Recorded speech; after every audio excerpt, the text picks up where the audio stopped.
Երբ 1965 թվականի դեկտեմբերի 20-ին Կրեմլի հատուկ կապալառուները մտան Երևանի Կոմկուսի շենքի ստորգետնյա արխիվ, նրանք փնտրում էին մի փաստաթուղթ, որը երբեք չպետք է գոյություն ունենար։ Գաղտնի տեսագրություններ։ Գրիգոր Հասրաթյանի վերջին խորհրդակցություններից Կարեն Դեմիրճյանի հետ, անձնական նմամակագրություն Մոսկվայի հետ եւ Ցիցեռնակաբերդի շինարարության այնպիսի գաղտնի պլաններ, որոնց մասին նույնիսկ բարձրաստիճան կագբական սպաները չգիտեին։ Բայց 25 դեկտեմբերից անմիջապես հետո այդ ապացույցները անհետացան առանց որևէ հետքի։ Ով վերցրեց դրանք։ Եվ ավելի կարևոր, ինչ էին թաքցնում այդ տեսագրությունները։ Այս փաստաթղթերում մենք տեսնում ենք դեղին թղթի վրա կարմիր կնիքներ, մակագրությամբ, եւ ձեռագիծ նշումներ, որոնք կարող էին արժանալ մարդկային կյանքեր։ Ովքեր էին այն 12 մարդիկ, ովքեր գիտեին ամեն ինչ Հասրաթյանի իրական պլանների մասին։ Ինչու Մոսկվան երբեք չիմացավ ճշմարիտ նպատակի մասին, եւ ինչպես մի հայ ճարտարապետ կարողացավ խաբել ամբողջ սովետական միության հետախուզական համակարգը հանուն մեկ սրբավայրի։ Գրիգոր Հասրաթյանը չէր սիրում խոսել իր անցյալի մասին։ Երբ հարցնում էին Ցիցեռնակաբերդի ստեղծման պատմության մասին, նա միշտ խուսափում էր մանրամասներից, ասում էր՝ դա եղավ, որովհետև պետք էր լինել։ Բայց նրա անձնական օրագրում, որը պահվում էր ընտանիքի արխիվում եւ որը մենք ուսումնասիրեցինք առաջին անգամ, գրված է մի այլ պատմություն։ Պատմությունություն այն մասին, թե ինչպես մի մարդ, ով ունեցել է ամեն ինչ՝ պաշտոն, հարգանք, Կրեմլի վստահություն, որոշեց դնել այդ ամենը զոհասեղանին հանուն մի գաղափարի, որը Մոսկվան համարում էր վտանգավոր։ 1964 թվականի ապրիլի 23-ին, երբ 100 հազարավոր հայեր դուրս եկան Երևանի փողոցներ պահանջելով ցեղասպանության ճանաչում, Հասրաթյանը նստած էր իր աշխատասենյակում եւ նայում էր պատուհանից։ Նա տեսավ ինչ-որ բան, ինչը փոխեց նրա կյանքը ընդմիշտ։ Տեսավ ժողովրդի աչքերում ցավ, որը հնարավոր չէր թաքցնել ավելի երկար։ Եվ այդ գիշեր նա գրեց իր օրագրում. «Եթե ես չանեմ դա, ով կանի։ Եթե ոչ հիմա, երբ»։ Բայց ինչպես կարող էր մի հայ ճարտարապետ, որքան էլ հեղինակավոր լիներ, կառուցել հուշարձան այն բանի համար, ինչի մասին Մոսկվան արգելել էր նույնիսկ խոսել։ Սովետական միությունում հայոց ցեղասպանության թեման էր տաբու։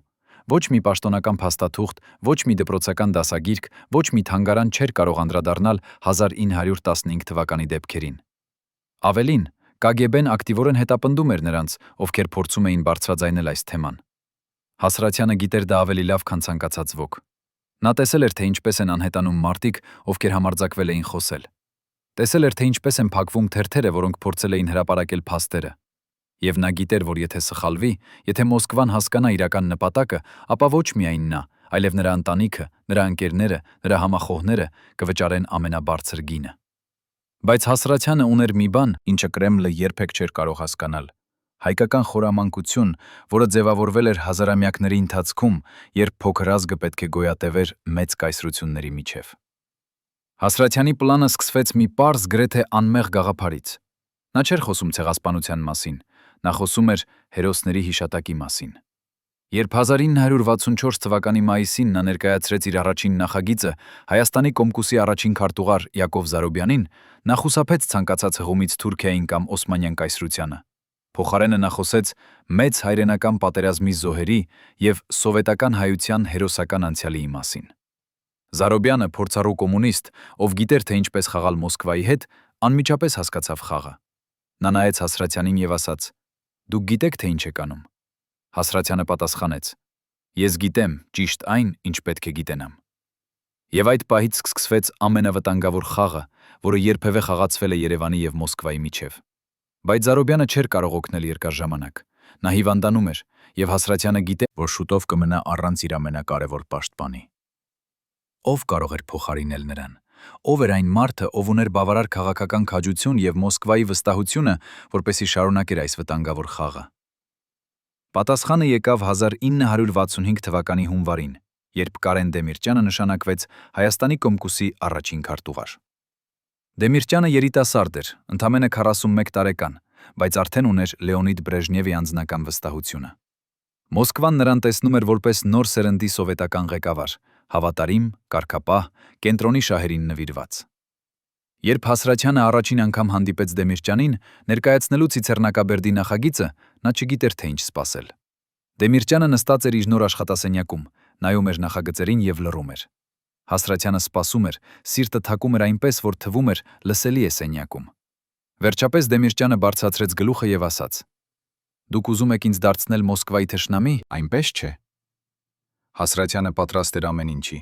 բայց հաջորդ խոսքերը փոխեցին ամեն ինչ։ Դեմիրճյանը շարունակեց. «Լավ է, բայց եթե մենք դա անենք, ապա անենք այնպես, որ Մոսկվան երբեք չհասկանա իրական նպատակը, մինչև չլինի ուշ»։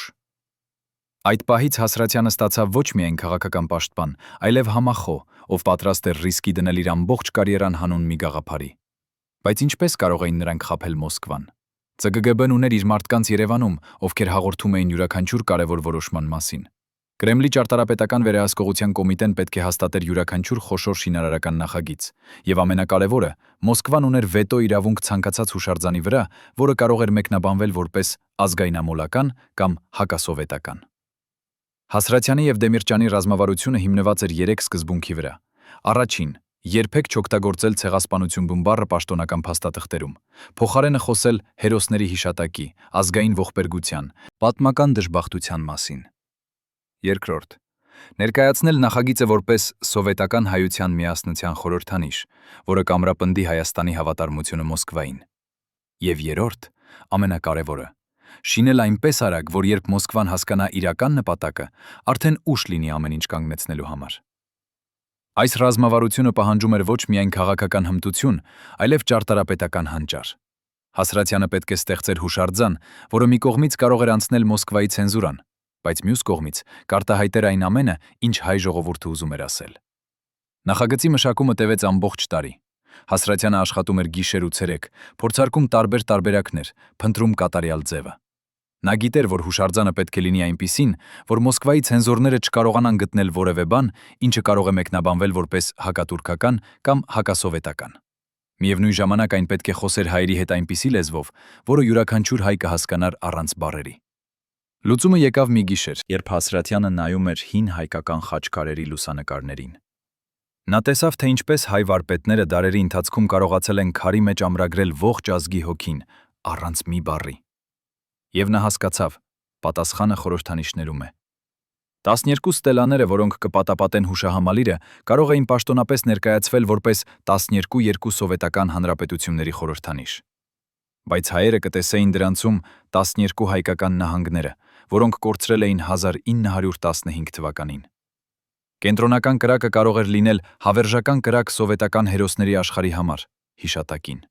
Բայց հայերը կգիտեին, որ այն վառվում է 1.5 միլիոն զոհերի հիշատակին։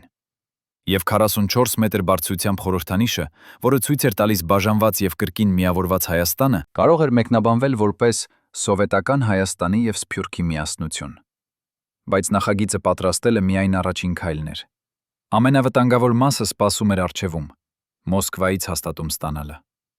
1965 թվականի մարտին Դեմիրճյանը անձամբ տարավ նախագիծը Մոսկվա, ներկայացնելու Կենտկոմի քարտուղարությանը։ Հասրատյանը մնաց Երևանում եւ սպասեց։ Յուրաքանչյուր օր թվում էր հավերժություն։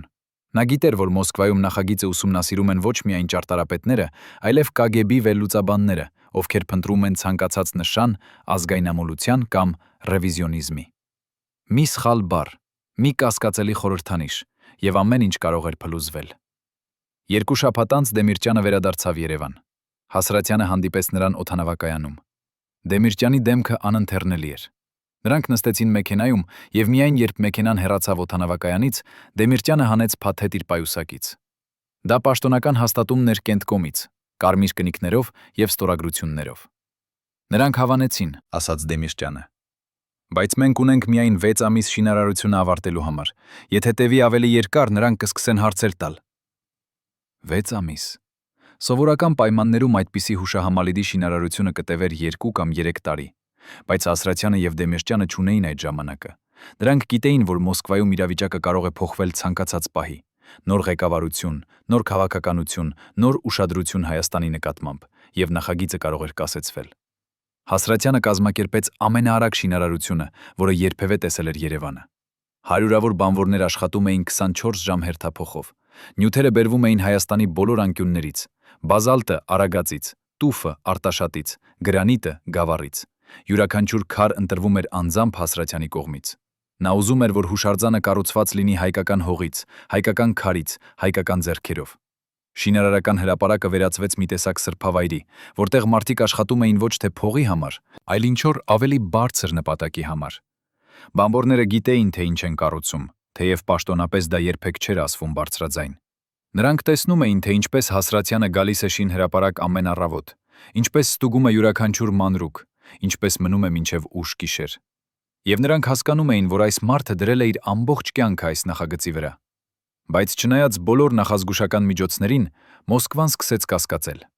1965 թվականի հուլիսին Երևան ժամանեց հատուկ հանձնաժողով Կենտկոմից, ստուգելու շինարարության ընթացքը։ Հանձնաժողովի ղեկավարը, ռուս ճարտարապետ Վլադիմիր Սոկոլովը, հայտնի էր իր խիստ վերաբերմունքով ազգային նախագծերի նկատմամբ։ Երբ նա տեսավ շինարարական հրապարակը, նրա դեմքը մռայլվեց։ Ինչու այդքան շատ խորհրդանիշներ, հարցրեց նա Հասրաթյանին։ Ինչու 12 ստելա, ոչ թե 10 կամ 15։ Հասրաթյանը պատրաստ էր այս հարցին։ 12 ստելաները խորհրդանշում են 12 սովետական հանրապետությունները, որոնք միավորված են սովետական միության շուրջ, պատասխանեց նա հանգիստ։ Սոկոլովը նայեց նրան երկար, փորձելով հասկանալ ճշմարտություն է արդյոք։ Հետո նա դարձավ դեպի կենտրոնական կրակի տեղը։ Իսկ սա, հարցրեց նա, ինչու այդքան մեծ, այդքան կենտրոնական։ Հասրաթյանը զգաց, թե ինչպես սիրտը սկսեց ավելի արագ բաբախել, բայց ձայնը մնաց հանգիստ։ Հավերժական կրակը խորհրդանշում է սովետական հայության անմահ ոգին, ասաց նա։ Այն հիշեցնում է, որ մենք հայերս հավատարիմ ենք սովետական միությանը եւ երբեք չենք մոռանա մեր պարտքը մեծ հայրենական պատերազմի հերոսների նկատմամբ։ Սոկոլովը լռեց։ Հասրաթյանը գիտեր, որ հաջորդ րոպեները կորոշեն ամեն ինչ։ Եթե Սոկոլովը կասկածի, եթե նա զեկուցի Մոսկվա, որ նախագիծը ունի ազգայնամոլական բնույթ, ապա շինարարությունը կկանգնեցվի անմիջապես։ Եվ ոչ միայն շինարարությունը։ Հասրաթյանը եւ Դեմիրճյանը կդատապարտվեին որպես ազգայնամոլներ եւ սովետական իշխանության դավաճաններ։ Նրանց կարիերան կավարտվեր, եւ հավանաբար նրանք կանցնեին իրենց կյանքի մնացած մասը Սիբիրի բանտերում։ Բայց այդ պահին պատահեց ինչ-որ բան, ինչը Հասրաթյանը երբեք չէր սպասել։ Սոկոլովը նայեց շուրջը, տեսավ բանվորներին, ովքեր աշխատում էին լռությամբ, տեսավ նրանց դեմքերին հպարտությունը եւ վճռականությունը, եւ ինչ-որ բան փոխվեց նրա աչքերում։ Նա դարձավ Հասրաթյանի կողմը եւ ասաց ցածր ձայնով, որպեսզի ուրիշները չլսեն. Ես հասկանում եմ, թե ինչ եք անում, եւ ես չեմ խանգարի։ Հասրաթյանը չհավատաց իր ականջներին։ Բայց, շարունակեց Սոկոլովը, դուք պետք է ավարտեք շինարարությունը մինչև սեպտեմբերի վերջը, հետո ես չեմ կարող ձեզ պաշտպանել։ Ինչու Սոկոլովը սեպտեմբերի 24-ին 1965 թվականին Ցիթեռնակաբերդի հուշահամալիրը պաշտոնապես բացվեց։ 100 հազարավոր մարդիկ եկան այդ օրը Ցիթեռնակաբերդ։ Նրանք եկան լռությամբ, բերելով ծաղիկներ, վառելով մոմեր, կանգնելով հավերժական կրակի առջև։ Պաշտոնական ելույթներում խոսվեց սովետական հայության միասնության, հավատարմության եւ հերոսության մասին։ Բայց յուրաքանչյուր հայ, ով կանգնած էր այնտեղ, գիտեր իրական նշանակությունը։ Նրանք տեսնում էին 12 ստելաները եւ հիշում էին 12 կորցրած նահանգները։ Նրանք նային հավերժական կրակին եւ հիշում էին 1.5 միլիոն զոհերին։ Նրանք շոշափում էին քարերը եւ զգում էին կապը իրենց նախնիների հետ։ Հասրաթյանը կանգնած էր մի կողմում եւ նայում էր այս ամենին։ Նրա աչքերում արցունքներ կային, բայց նա չէր թաքցնում դրանք։ Դեմիրճյանը մոտեցավ նրան եւ դրեց ձեռքը նրա ուսին։ Դուք արեցիք անհնարինը, ասաց նա։ Հասրաթյանը շրջվեց նրա կողմը։ Ոչ, պատասխանեց նա։ Մենք արեցինք։ Եվ մենք վճարեցինք գինը, որը պետք է վճարեինք։ Բայց պատմությունը չավարտվեց այնտեղ։ Մոսկվան, թեև ուշացած, հասկացավ, թե ինչ իրականում տեղի էր ունեցել Երևանում։ 1965 թվականի դեկտեմբերին Կրեմլից եկավ գաղտնի հրաման, ուսումնասիրել Ցիցեռնակաբերդի հուշահամալիրի քաղաքական նշանակությունը եւ գնահատել հնարավոր ազգայնամոլական ազդեցությունը։ KGB հատուկ բաժինը սկսեց հետաքննություն։ Նրանք հարցաքննեցին ճարտարապետներին, շինարարներին, պաշտոնյաներին, փնտրեցին ապացույցներ, որ Հասրաթյանը եւ Դեմիրճյանը գիտակցաբար խաբել են Մոսկվային, բայց նրանք ոչինչ չգտան։ Բոլոր պաշտոնական փաստաթղթերը կարգին էին, բոլոր հաստատումները տեղում էին, բոլոր ելույթները համապատասխանում էին սովետական գաղափարախոսությանը, եւ ամենակարևորը, հուշահամալիրն արդեն կառուցված էր, եւ նրա քանդումը նշանակեր ազգային ապստամբություն։ Մոսկվան հասկացավ, որ խաբված է, բայց չէր կարող ոչինչ անել։ Հասրաթյանը հաղթել էր։ Նա խաբել էր ամբողջ Սովետական Միության հետախուզական համակարգը հանուն մեկ սրբավայրի։ Բայց այդ հաղթանակի գինը եղավ նրա ամբողջ հետագա կյանքը։ ԿԳԲ-ն երբեք չներեց նրան։ Նրա յուրաքանչյուր քայլ հետևվում էր, նրա հեռախոսները գրանցվում էին, նրա նամակները բացվում եղան, էին։ Նա ապրում էր մշտական վերահսկողության տակ մինչև իր կյանքի վերջը։ Բայց Հասրաթյանը երբեք չափսոսեց իր որոշման համար։ Երբ տարիներ անց նրան հարցրին, արժեր արդյոք, նա պատասխանեց. Եթե ես չանեի դա, ով կաներ։ Եթե ոչ այն ժամանակ, երբ։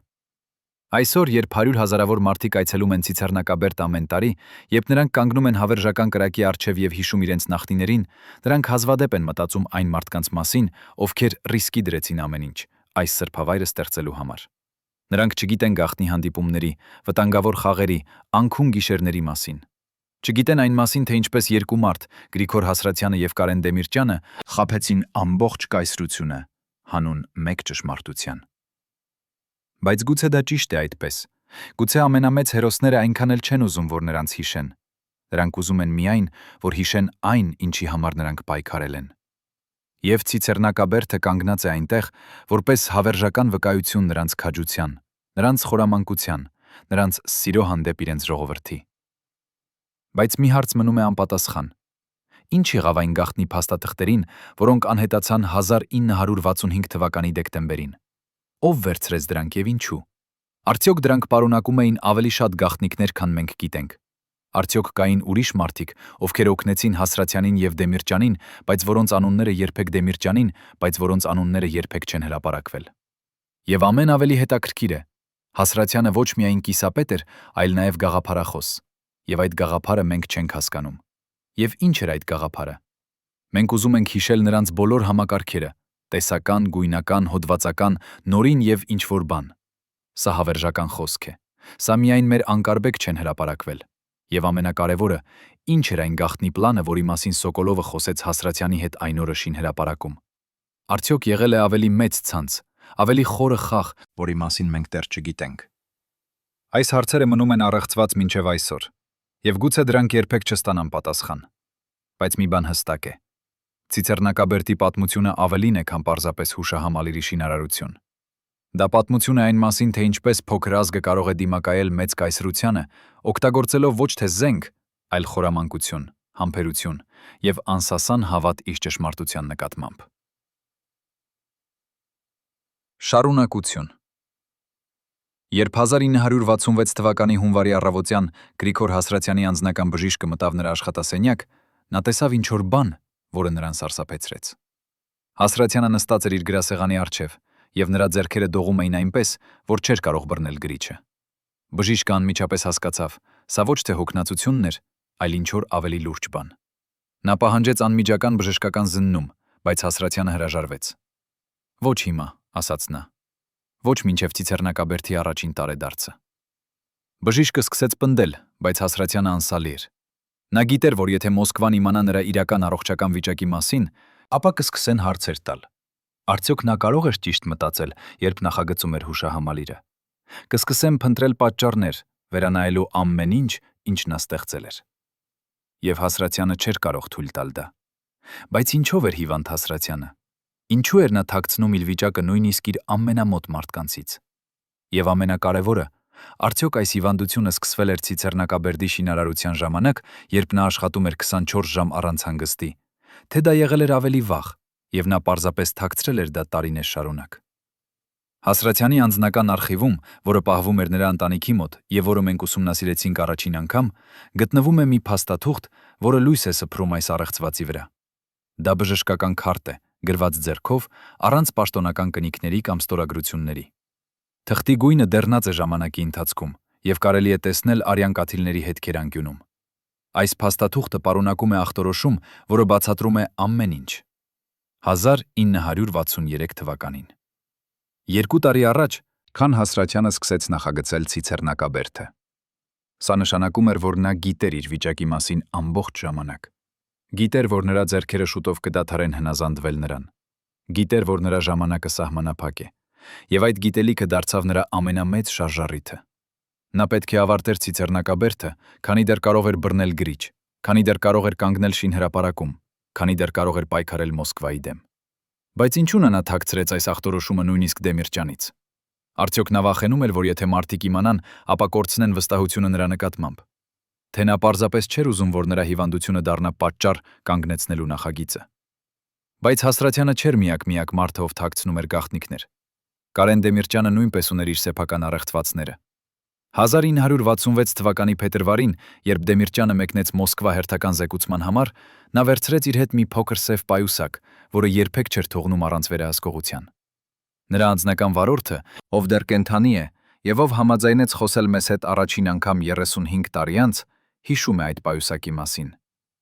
Նա միշտ պահում էր այն իր մոտ, ասում է վարորդը, եւ նրա ձեռքերը դեռ դողում են այդ հիշողություններից։ Նույնիսկ երբ մենք կանգ էինք արեցինք ճանապարհին, նա չէր թողնում այն մեքենայում։ Մի անգամ ես հարցրի նրան. «Ինչ կա այդ պայուսակում, որ այդքան կարևոր է»։ Նա նայեց ինձ այնպիսի հայացքով, որ ես երբեք այլևս չհարցրի։ Ինչ էր այդ պայուսակում։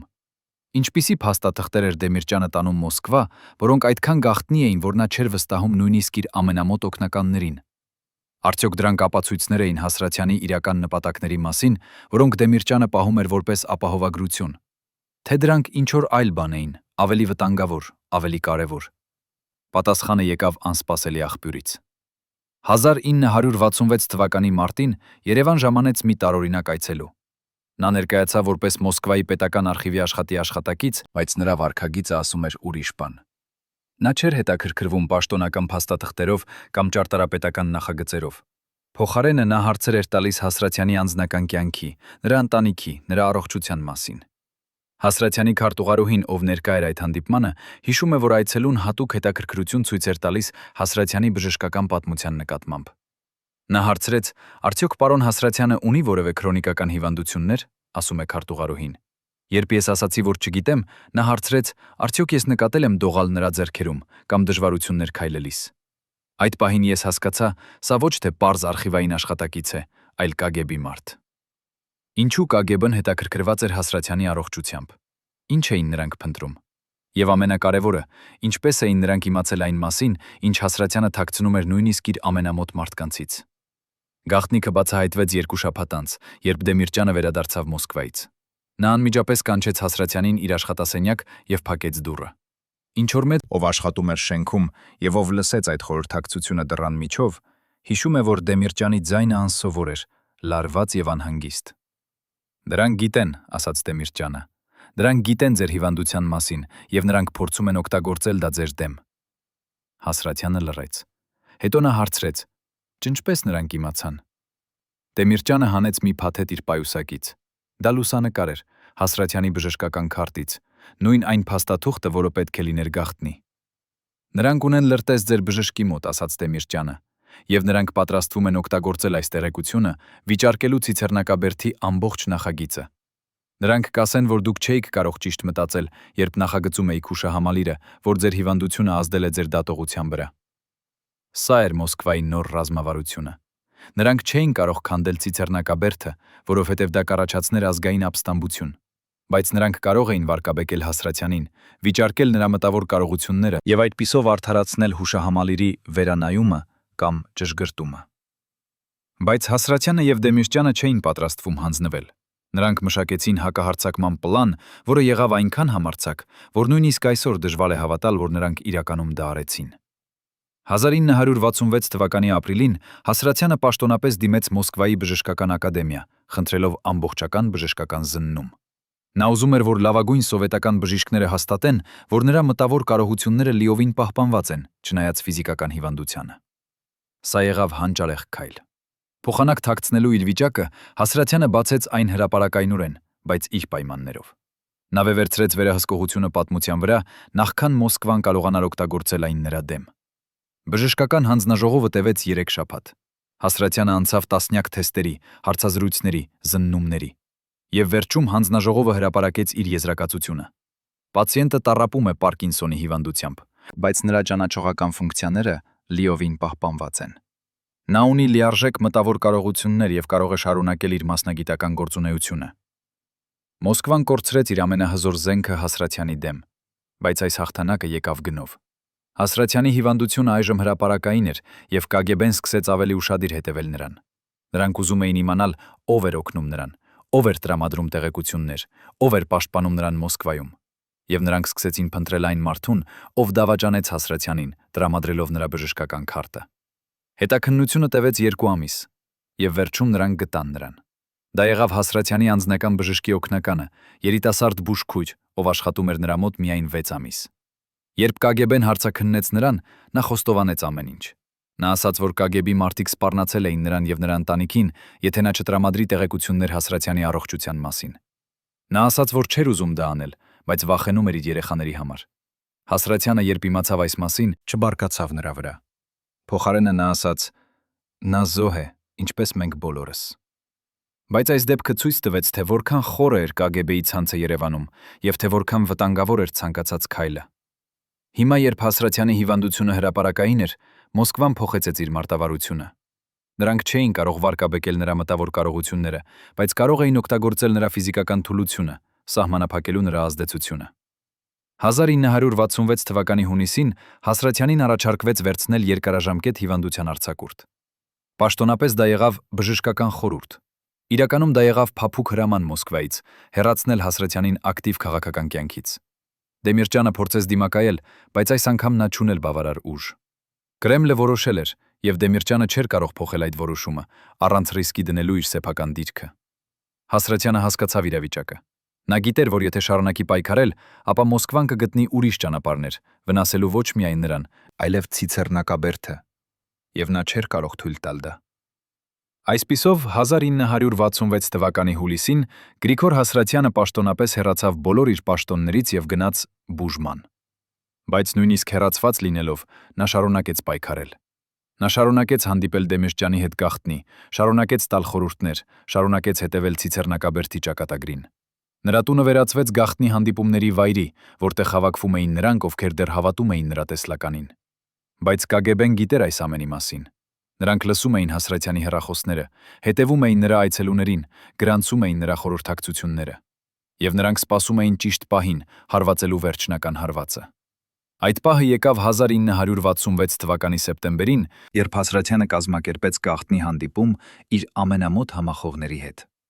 Նրանք քննարկում էին նոր պլաններ, ինչպես պաշտպանել Ցիցեռնակաբերդը Մոսկվայի հնարավոր վերանայումներից։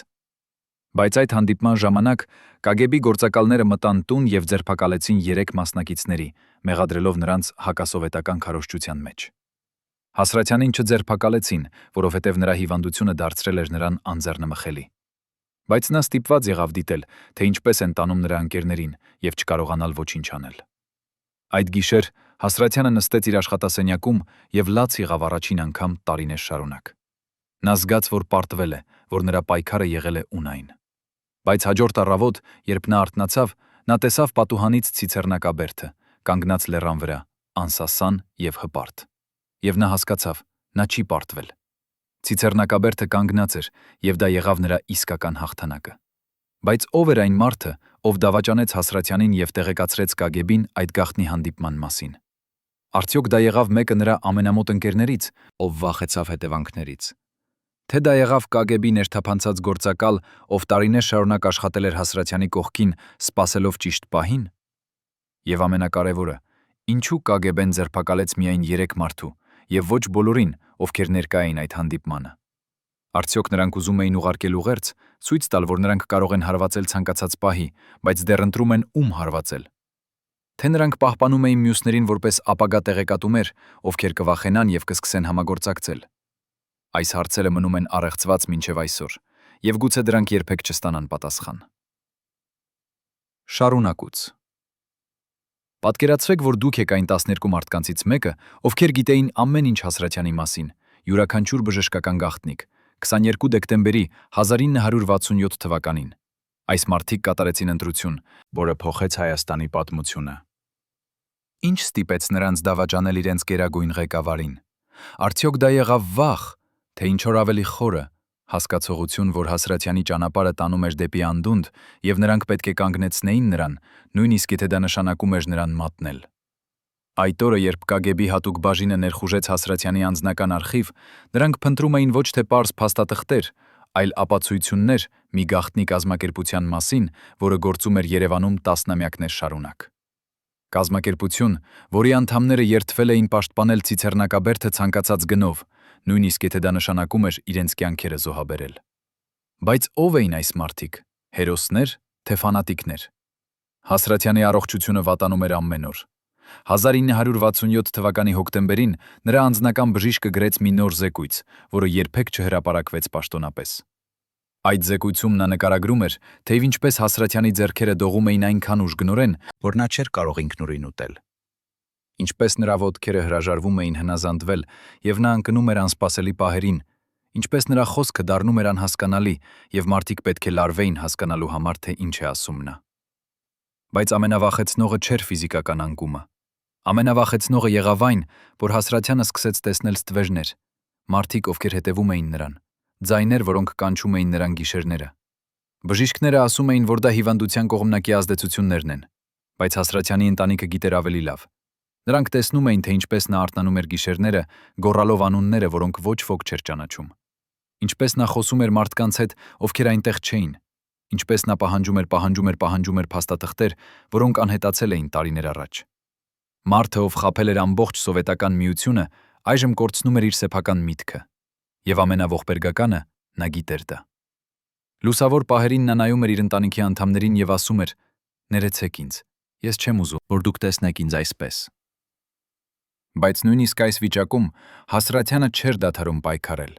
Նա պահանջում էր, որ նրան տանեն Ցիցեռնակաբերդ ամեն շաբաթ։ Նա ուզում էր տեսնել հուշահամալիրը, շոշափել քարերը, կանգնել հավերժական կրակի առջև։ Նրա ընտանիքը փորձում էր խոչընդոտել, ասում էր, որ ճանապարհորդությունը շատ դժվար է նրա համար, բայց Հասրաթյանը անսալի էր։ «Եթե ես չեմ կարող տեսնել Ցիցեռնակաբերդը, ասում էր նա, ապա ինչու ապրել»։ Եվ այսպես ամեն շաբաթ նրանք տանում էին նրան այնտեղ։ Մարդիկ, ովքեր տեսնում էին նրան, չէին ճանաչում այն հզոր ճարտարապետին, ով ստեղծել էր այս սրբավայրը։ Նրանք տեսնում էին թուլացած ծերունի, ով դողում էր ցրտից, թեև եղանակը տաք էր, ով խոսում էր անհասկանալի բառերով, ով լաց էր լինում առանց պատճառի։ Բայց երբ Հասրաթյանը կանգնում էր հավերժական կրակի առջև, ինչ որ բան փոխվում էր նրա մեջ։ Նրա աչքերը դառնում էին պարզ, նրա ձայնը հզզոր, եւ նա սկսում էր խոսել այնպես, ինչպես խոսում էր տարիներ առաջ, լի կրքով, համոզմունքով, տեսլականով։ Նա պատմում էր այցելուներին Ցիցեռնակաբերդի ստեղծման պատմությունը, բայց ոչ այն պատմությունը, որը գրված էր պաշտոնական գրքերում։ Նա պատմում էր իրական պատմությունը, գաղտնի հանդիպումների, վտանգավոր խաղերի, դավաճանությունների եւ հերոսությունների մասին։ 1968 թվականի հունվարին Հասրաթյանին տեղափոխեցին հիվանդանոց։ Բժիշկները ասացին, որ նրա վիճակը կրիտիկական է եւ նա կարիք ունի մշտական բժշկական հսկողության։ Բայց Հասրաթյանը հրաժարվեց մնալ այնտեղ։ «Ես չեմ մեռնի հիվանդանոցում», ասաց նա։ «Ես ուզում եմ մեռնել տանը, որտեղ կարող եմ տեսնել Ցիցեռնակաբերդը իմ պատուհանից»։ Բժիշկները փորձեցին բացատրել, որ տանը նա չի ստանա անհրաժեշտ օգնությունը, բայց Հասրաթյանը չէր լսում, եւ վերջապես նրանք հանձնվեցին։ Նրանք թույլ տվեցին նրան վերադառնալ տուն, գիտենալով, որ դա կարող է լինել նրա վերջին օրերը։ Տանը Հասրաթյանը պահանջեց, որ նրա մահճակալը տեղափոխեն պատուհանի մոտ, որտեղից նա կարող էր տեսնել Ցիցեռնակաբերդը։ Եվ այնտեղ նա անցկացրեց իր վերջին ամիսները, նայելով հուշահամալիրին, որը դարձել էր նրա կյանքի իմաստը։ Նրա ընտանիքի անդամները հերթափոխով հսկում էին նրան, կարդում էին նրան, խոսում էին նրա հետ,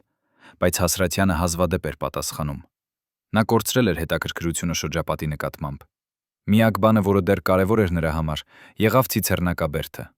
Նա նայում էր դրան ժամերով, եւ երբեմն նրա շուրթերը շարժվում էին, կարծես նա խոսում էր ինչ-որ մեկի հետ, ում ուրիշները չէին տեսնում։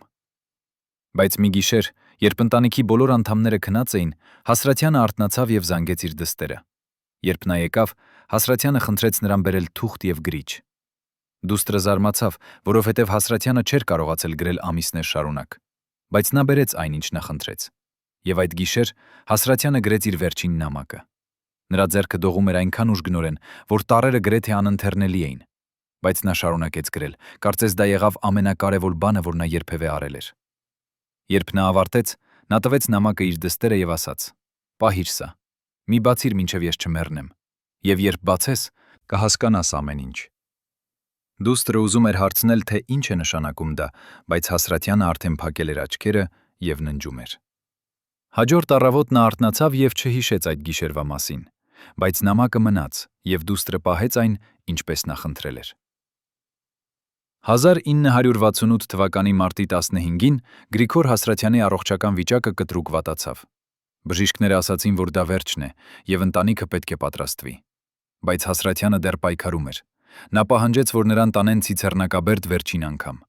Բժիշկները ասացին, որ դա անհնար է, որ ճանապարհորդությունը կարող է սպանել նրան։ Բայց Հասրաթյանը անսալի էր։ Եթե ես մեռնեմ ճանապարհին, ասաց նա, ապա թող այդպես լինի, բայց ես չեմ մեռնի առանց վերջին անգամ տեսնելու Ցիցեռնակաբերդը։ Եվ այսպես, մարտի 16-ին ընտանիքը տեղափոխեց Հասրաթյանին Ցիցեռնակաբերդ։ Նրանք տարան նրան անկողնով, որովհետև նա չէր կարող նստել։ Երբ նրանք հասան հուշահամալիրին, եղանակը եղավ տարօրինակ, մութ ամպեր ծածկում էին երկինքը, բայց արևը դեռ փայլում էր Ցիցեռնակաբերդի վրա, ստեղծելով անսովոր լույսի ազդեցություն։ Հասրաթյանը խնդրեց, որ նրան տանեն հավերժական կրակի մոտ, եւ երբ նա հասավ այնտեղ, նա խնդրեց, որ նրան բարձրացնեն, որպեսզի նա կարողանա կանգնել վերջին անգամ։ Ընտանիքի անդամները օգնեցին նրան կանգնել, պահելով նրան երկու կողմերից։ Հասրաթյանը նայեց հավերժական կրակին, հետո 12 ստելաներին, հետո ամբողջ հուշահամալիրին։ Եվ հանկարծ նրա դեմքը փոխվեց։ Դողը դադարեց, ցավը անհետացավ։ Եվ նա սկսեց խոսել պարզ, հզոր ձայնով, որը չէր լսվել ամիսներ շարունակ։ Ես տեսնում եմ նրանց, ասաց նա։ Ես տեսնում եմ բոլոր նրանց, ովքեր մեռան։ Նրանք այստեղ են։ Նրանք շրջապատել են մեզ, եւ նրանք ասում են ինձ. շնորհակալություն։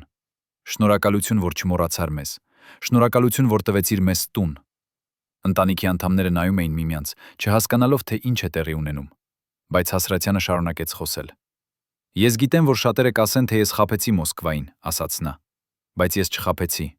Ես պարզապես խոսեցի այն լեզվով, որը նրանք կարող էին հասկանալ։ Ես պարզապես օգտագործեցի նրանց սեփական կանոնները նրանց դեմ։ Եվ ես հաղթեցի։ Ոչ ինձ համար, այլ նրանց համար։ Նա ցույց տվեց դեպի հավերժական կրակը։ Նրանց համար, ովքեր չեն կարող այլևս խոսել։ Նրանց համար, ովքեր սպասում էին տասնամյակներ, որ ինչ-որ մեկը հիշի նրանց։ Հետո Հասրաթյանը դարձավ դեպի իր ընտանիքը։ Երբ ես մեռնեմ, ասաց նա, մի լացեք ինձ համար։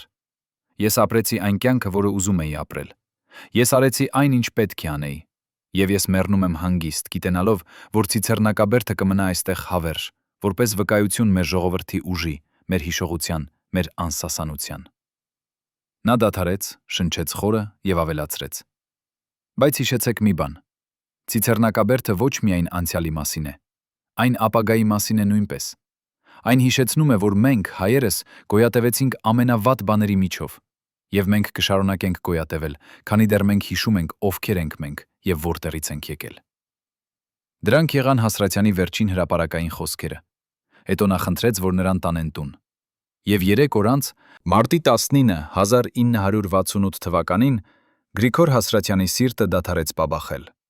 Նա մեռավ քնած, խաղաղ արտահայտությամբ դեմքին, նայելով դեպի պատուհանը, որտեղից տեսանում էր Ցիցեռնակաբերդը։ Հասրաթյանի թաղմանը ներկա էին հազարավոր մարդիկ։ Նրանք եկան Հայաստանի բոլոր անկյուններից, նույնիսկ Սփյուռքից։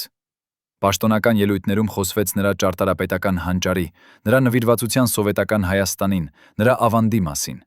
Բայց մարդիկ, ովքեր կանգնած էին այնտեղ, գիտեին իրական պատմությունը։ Նրանք գիտեին, որ Հասրաթյանը եղել է ավելին, քան պարզապես ճարտարապետ։ Նա եղել է հերոս, ով ռիսկի դրեց ամեն ինչ, տալու իր ժողովրդին այն, ինչ նրանք կարիք ունեին ամենաշատը։ Վայր, որտեղ նրանք կարող էին սգալ, հիշել եւ գտնել ուժ շարունակելու համար։ Թաղումից հետո Հասրաթյանի դուստրը հիշեց այն նամակը, որը նրա հայրը գրել էր իր վերջին գիշերներից մեկում։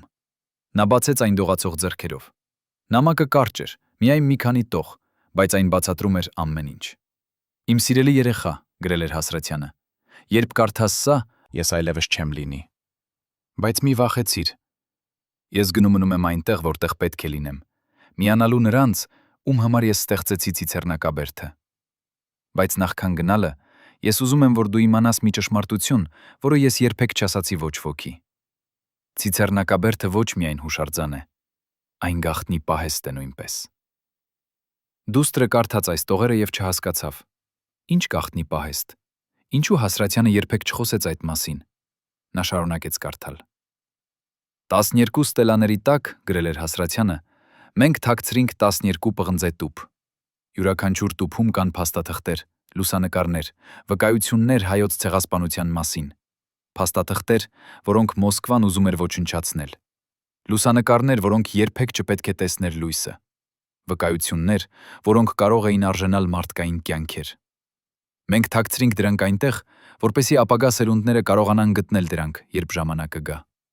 Երբ Հայաստանը ազատ լինի, երբ մենք կարողանանք խոսել ճշմարտությունը առանց վախի, այդ փաստաթղթերը կլինեն մեր ամենահզոր ապացույցը։ Բայց մինչև այդ ժամանակը դրանք պետք է մնան թաքնված։ Ոչ ոք չգիտի այդ մասին, բացի ինձանից եւ երկու ուրիշ մարդկանցից, ովքեր օգնեցին ինձ թաքցնել դրանք։ Այդ մարդիկ երդվել են պահել այս գաղտնիքը մինչև իրենց մահը։ Եվ հիմա ես փոխանցում եմ այս գաղտնիքը քեզ։ Պահիր այն, պաշտպանիր այն, եւ երբ ժամանակը գա, բացահայտիր այն աշխարհին։ Դուստրը ավարտեց կարդալ նամակը եւ նստեց լռությամբ երկար ժամանակ։ Նա չէր կարող հավատալ այն, ինչ կարդացել էր։ Արդյոք դա ճշմարտություն էր, թե նրա հոր հիվանդության պատճառած պատրանք։ Բայց հետո նա հիշեց այն գիշերները, երբ Հասրաթյանը գնում էր Ցիցեռնակաբերդ գաղտնի, երբ բոլորը քնած էին։ Հիշեց այն խորհրդավոր հանդիպումները, որոնք նա ուներ մարդկանց հետ, ում անունները երբեք չէին հիշվում։ Հիշեց այն անգամները, երբ նա վերադառնում էր տուն, ծածկված հողով եւ փոշով, կարծես նա փորել էր ինչ-որ տեղ։ Եվ նա հասկացավ դա ճշմարտություն էր։ Հասրաթյանը իսկապես թաքցվել էր գաղտնի արխիվ Ցիցեռնակաբերդում։ Արխիվ, որը կարող էր փոխել ամեն ինչ, եթե երբևէ բացահայտվեր։ Բայց ով էին այն երկու ուրիշ մարդիկ, ովքեր գիտեին այս գաղտնիքի մասին։ Արդյոք նրանք դեռ կենդանի էին։ Եվ եթե այո, արդյոք նրանք դեռ պահպանում էին գաղտնիքը, թե նրանք արդեն խոսել էին KGB հետ։ Դուստրը որոշեց չխոսել այս մասին ոչ ոքի հետ։ Նա թաքցրեց նամակը անվտանգ վայրում եւ սպասեց։ Տարիներ անցան։ Սովետական միությունը փլուզվեց։ Հայաստանը դարձավ անկախ։ Եվ վերջապես եկավ ժամանակը, երբ կարելի էր խոսել ճշմարտությունը առանց վախի։ Բայց դուստրը դեռ չբացահայտեց գաղտնիքը։ Նա սպասում էր ճիշտ պահին, երբ աշխարհը պատրաստ կլիներ լսելու։ Եվ այդ պահը դեռ չի եկել։ Մինչև այսօր 12 պղնձե տուփերը մնում են թաքնված 12 ստելաների տակ Ցիցեռնակաբերդում։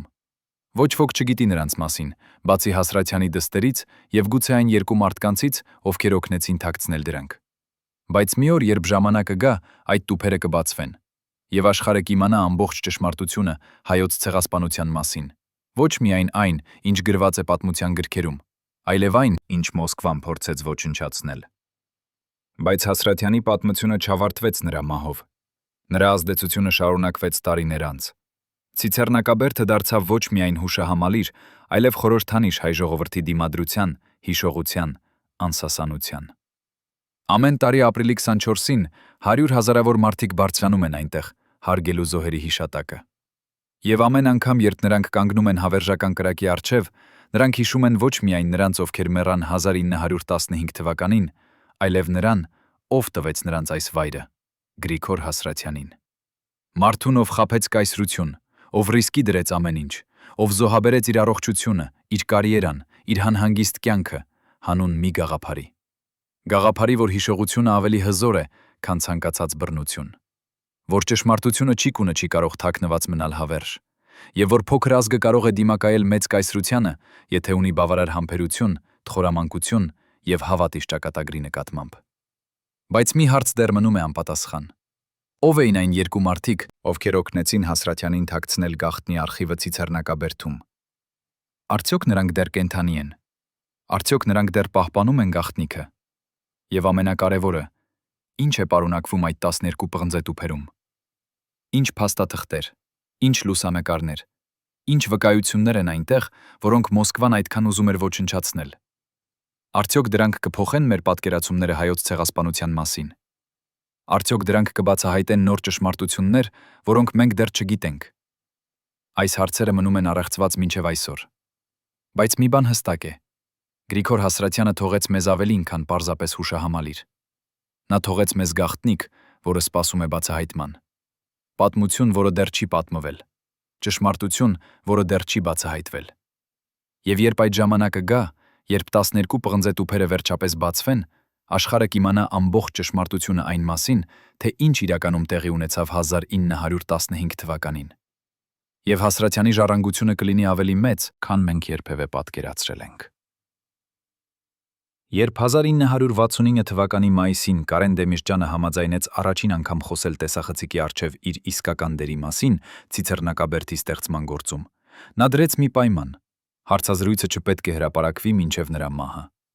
35 տարի անց, երբ այդ տեսագրությունը վերջապես տեսավ լույսը, աշխարհը իմացավ մի պատմություն, որը փոխեց ամեն ինչ, ինչ մենք կարծում էինք, որ գիտենք Հասրաթյանի եւ Դեմիրճյանի մասին։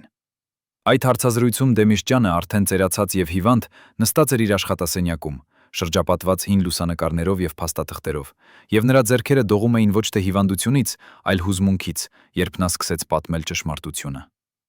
Մարդիկ կարծում են, որ Հասրաթյանը եղավ հերոսը, եւ ես պարզապես օգնեցի նրան, ասաց Դեմիրճյանը, եւ նրա ձայնը կոտրվեց։ Բայց ճշմարտությունն այն է, որ մենք երկուսս էինք մի թիմ, եւ առանց միմյանց մենք երբեք չէինք կարողանա անել այն, ինչ արեցինք։ Բայց կար եղել մեկ ուրիշ մարդ նույնպես։ Մարդ, ում անունը երբեք չհիշվեց, բայց ով եղավ իրական հերոսը այս պատմության մեջ։ Ով էր այդ մարդը, ում մասին Դեմիրճյանը խոսում էր։ Ինչու նրա անունը երբեք չհիշվեց։ Եվ ինչպիսի դեր խաղաց նա Ցիցեռնակաբերդի ստեղծման գործում, որ Դեմիրճյանը կոչում էր նրան իրական հերոս։ Դեմիրճյանը շարունակեց իր պատմությունը։ Նրա անունը եղավ Արամ Խաչատրյան, եւ նա աշխատում էր KGB-ում, ասաց նա, եւ այս բացահայտումը ցնցեց բոլորին, ովքեր դիտում էին հարցազրույցը։ KGB գործակալ, ով օգնում էր Հասրաթյանին եւ Դեմիրճյանին, ինչպես դա հնարավոր էր։ Դեմիրճյանը բացատրեց. Խաչատրյանը չէր սովորական KGB-ական։ Նա եղավ հայ, ով ստիպված էր աշխատել համակարգի մեջ, բայց ով երբեք չմոռացավ, թե ով է նա իրականում։ Երբ Մոսկվան սկսեց կասկածել Ցիցեռնակաբերդի իրական նպատակի մասին, Խաչատրյանն էր, ով տրամադրեց մեզ տեղեկություններ այն մասին, թե ինչ են նրանք պլանավորում։ Նա էր, ով նախազգուշացրեց մեզ, երբ KGB-ն պատրաստվում էր ուղարկել հետաքննիչներ Երևան։ Նա էր, ով խեղեղաչյուրեց զեկույցները, որպեսզի Մոսկվան չիմանա ամբողջ ճշմարտությունը։ Բայց ինչու Խաչատրյանը դա արեց։ Ինչու նա ռիսկի դրեց իր կյանքը օգնելու Հասրաթյանին եւ Դեմիրճյանին։ Դեմիրճյանը պատասխանեց. որովհետև նրա ընտանիքը մեռել էր 1915 թվականին։ Նրա պապը, տատը, մորաքույրները, քեռիները, բոլորը։ Եվ նա ապրում էր այդ ցավի հետ ամբողջ կյանքը։ Երբ նա իմացավ Ցիցեռնակաբերդի մասին, նա տեսավ հնարավորություն վերջապես անել ինչ-որ բան իր ընտանիքի հիշատակի համար։ Եվ նա վերցրեց այդ հնարավորությունը, գիտենալով, որ եթե բռնվի, նա կվճարի ամենաբարձր գինը։ Դեմիրճյանի պատմությունը բացահայտեց նաև մեկ այլ ցնցող փաստ։ Խաչատրյանն էր այն մարդը, ով օգնեց Հասրաթյանին թաքցնել գաղտնի արխիվը Ցիցեռնակաբերդում։ Մենք երեքս միասին արեցինք դա մի գիշեր 1965 թվականի օգոստոսին, ասաց Դեմիրճյանը։ Մենք սպասեցինք մինչև բոլորը հեռացան շինհրապարակից, եւ հետո մենք փորեցինք 12 փոս 12 ստելաների տակ։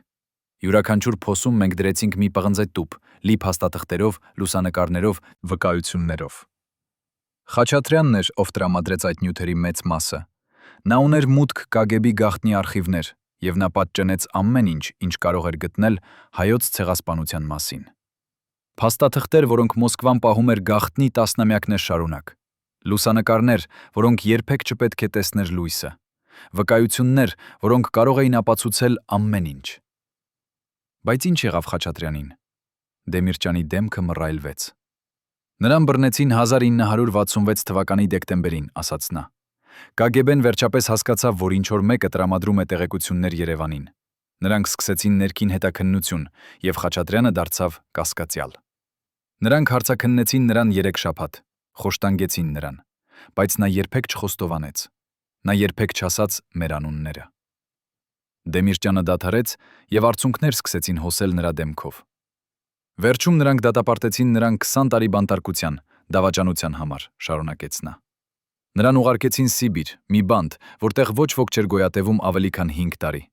Մենք փորձեցինք օգնել նրան, բայց չկարողացանք անել ոչինչ։ Մոսկվան որոշել էր դարձնել նրան օրինակ, ցույց տալու, թե ինչ է տեղի ունենում նրանց հետ, ովքեր դավաճանում են համակարգին։ Խաչատրյանը մեռավ բանտում 1972 թվականին, ընդամենը 45 տարեկան։ Պաշտոնապես նրա մահվան պատճառը եղավ սրտի անբավարարություն, բայց Դեմիրճյանը գիտեր ճշմարտությունը։ Նրանք սպանեցին նրան, ասաց նա։ Դանդաղ, ցավոտ, բայց նրանք սպանեցին նրան, եւ նա մեռավ, երբեք չտեսնելով Ցիցեռնակաբերդը, որի ստեղծմանը նա օգնեց։ Երբեք չիմանալով, որ նրա զոհաբերությունը չեղավ ունայն։ Դեմիրճյանը նայեց ուղակի տեսախցիկին։ Ես պատմում եմ այս պատմությունը հիմա, որովհետև աշխարհը պետք է իմանա Արամ Խաչատրյանի մասին, Դեմիրճյանը նայեց ուղակի տեսախցիկին։ Ես պատմում եմ այս պատմությունը հիմա, որովհետև աշխարհը պետք է իմանա Արամ Խաչատրյանի մասին, Դեմիրճյանը նայեց ուղակի տեսախցիկին։ Ես պատմում եմ այս պատմությունը հիմա, որովհետև աշխարհը պետք է իմանա Արամ Խաչատրյանի մասին, Դեմիրճյանը նայեց ուղակի տեսախցիկին։ Ես պատմում եմ այս պատմությունը հիմա, որովհետև աշխարհը պետք է իմանա Արամ Խաչատրյանի մասին, Դեմիրճյանը նայեց ուղակի տեսախցիկին։ Ես պատմում եմ այս պատմությունը հիմա, որովհետև աշխարհը պետք է իմանա Արամ Խաչատրյանի մասին, Դեմիրճյանը նայեց ուղակի տեսախցիկին։ Ես պատմում եմ այս պատմությունը հիմա, որովհետև աշխարհը պետք է իմանա, թե ինչ եղավ Ցիցեռնակաբերդի հետ Հասրաթյանի մահից հետո։ Մոսկվան երբեք չդադարեց փորձել վերահսկել հուշահամալիրը, ասաց նա։ Նրանք ուղարկեցին խորհրդատուներ, ովքեր պետք է բարելավեին նախագիծը։ Նրանք առաջարկեցին փոփոխություններ, որոնք կփոխեին ամբողջ իմաստը։ Բայց մենք դիմակայեցինք։ Ամեն անգամ, երբ նրանք փորձեցին ինչ-որ բան փոխել, մենք գտանք ճանապարհ կանգնեցնելու նրանց։ Մենք օգտագործեցինք Հասրաթյանի սովորեցրած դասերը, խոսել նրանց լեզվով, խաղալ նրանց կանոններով, բայց երբեք չկորցնել մեր իսկական նպատակը։ Այս պայքարը տևեց տասնամյակներ։ Դեմիրճյանը պետք է մշտապես հավասարակշռություն պահպաներ Մոսկվայի պահանջների եւ հայ ժողովրդի սպասումների միջև։ Նա պետք է լիներ բավականաչափ խելացի, պաշտպանելու Ցիցեռնակաբերդը, բայց ոչ այնքան համարցակ, որ Կրեմլը որոշեր հեռացնել նրան։ Եվ նա արեց դա հաջողությամբ, մինչև 1988 թվականը, երբ նա հեռացավ իր պաշտոնից։ Դեմիրճյանի հեռացումից հետո Ցիցեռնակաբերդի ճակատագիրը դարձավ անորոշ։ Նոր ղեկավարությունը չուներ նույն անձնական կապը հուշահամալիրի հետ։ Նրանք տեսնում էին այն որպես պարզապես մեկ այլ տուրիստական վայր, ոչ թե սրբավայր։ Եվ Մոսկվան օգտվեց այս իրավիճակից, կրկին փորձելու վերանայել հուշահամալիրը։ 1989 թվականին նրանք առաջարկեցին ավելացնել նոր տարրեր, որոնք կընդգծեին սովետական հայության հավատարմությունը Մոսկվային։ Բայց այդ անգամ դիմադրությունը եկավ ոչ թե վերևից, այլ ներքևից։ Հայ ժողովուրդը, ով տարիներ շարունակ լռել էր, վերջապես գտավ իր ձայնը։ Հազարավոր մարդիկ գրեցին բողոքի նամակներ։ Ինտելեկտուալները հրապարակեցին բաց նամակներ, ուսանողները կազմակերպեցին խաղաղ ցույցեր։ Եվ Մոսկվան, տեսնելով այս ռեակցիան, որոշեց հետ քաշվել։ Ցիցեռնակաբերդը փրկվեց կրկին, բայց այս անգամ ոչ թե քաղաքական խաղերի շնորհիվ, այլ ժողովրդի կամքի շնորհիվ։ Երբ Սովետական միությունը փլուզվեց 1991 թվականին, Ցիցեռնակաբերդը վերջապես դարձավ այն, ինչ Հասրաթյանը միշտ ուզում էր։ Ազատ վայր, որտեղ հայերը կարող էին բացեիբաց սգալ իրենց զոհերի համար եւ պահանջել արդարություն։ Հայոց ցեղասպանության ճանաչումը դարձավ Հայաստանի անկախ պետության առաջնահերթություններից մեկը, եւ Ցիցեռնակաբերդը դարձավ այդ պայքարի խորհրդանիշը։ Ամեն տարի ապրիլի 24-ին 100,000-ավոր մարդիկ բարձրանում են այնտեղ, ոչ միայն հիշելու անցյալը, այլև հաստատելու ապագան։ Հաստատելու, որ հայ ժողովուրդը գոյատևեց ամենավատ բաների միջով եւ կշարունակի գոյատևել, որ հիշողությունը ավելի հզոր է, քան ցանկացած բռնություն, եւ որ ճշմարտությունը, որքան էլ երկար թաքնված լինի, վերջապես միշտ գտնում է իր ճանապարհը դեպի լույս։ Բայց մի հարց դեռ մնում է անպատասխան։ Ինչ կլինի այն 12 պղնձետուփերի հետ, որոնք դեռ թաքնված են 12 ստելաների տակ։ Դեմիրճյանը իր վերջին հարցազրույցում ասաց. Ես հավատում եմ, որ մի օր դրանք կբացահայտվեն, բայց ոչ հիմա։ Դեռ շատ վտանգավոր է։ Դեռ կան ուժեր, որոնք չեն ուզում, որ ամբողջ ճշմարտությունը բացահայտվի։ Բայց երբ ժամանակը գա, երբ աշխարհը պատրաստ լինի լսելու, ապա ինչ որ մեկը կգտնի այդ տուփերը։ Եվ այդ օրը կլինի նոր սկիզբ մեր ժողովրդի համար։ Արդյոք այդ օրը արդեն եկել է։ Արդյոք աշխարհը պատրաստ է լսելու ամբողջ ճշմարտությունը, թե մենք դեռ պետք է սպասենք։ Սա հարց է, որին պետք է պատասխանի յուրաքանչյուր սերունդ իր համար։ Բայց մի բան հստակ է. Հասրաթյանի, Դեմիրճյանի եւ Խաչատրյանի ժառանգությունը ապրում է Ցիցեռնակաբերդում։ Ապրում է յուրաքանչյուր քարում, յուրաքանչյուր ստելայում, յուրաքանչյուր կրակի բոցում։ Եվ այն կշարունակի ապրել, քանի դեռ կան մարդիկ, ովքեր հիշում են, ովքեր հավատում են, ովքեր պայքարում են արդարության համար։ Գրիգոր Հասրաթյանի պատմությունը ավելին է, քան պարզապես մի ճարտարապետի կենսագրություն։ Թյուն։ Դա պատմություն է այն մասին, թե ինչպես մի մարդ, ով ունեցավ ամեն ինչ, որոշեց ռիսկի դնել այդ ամենը հանուն ինչ-որ բանի, որը ավելի մեծ էր, քան նա ինքը։ Պատմություն է այն մասին, թե ինչպես փոքր ազգը կարող է դիմակայել մեծ կայսրությանը, օգտագործելով ոչ թե զենք, այլ խորամանկություն, համբերություն եւ անսասան հավատ իր ճշմարտության նկատմամբ։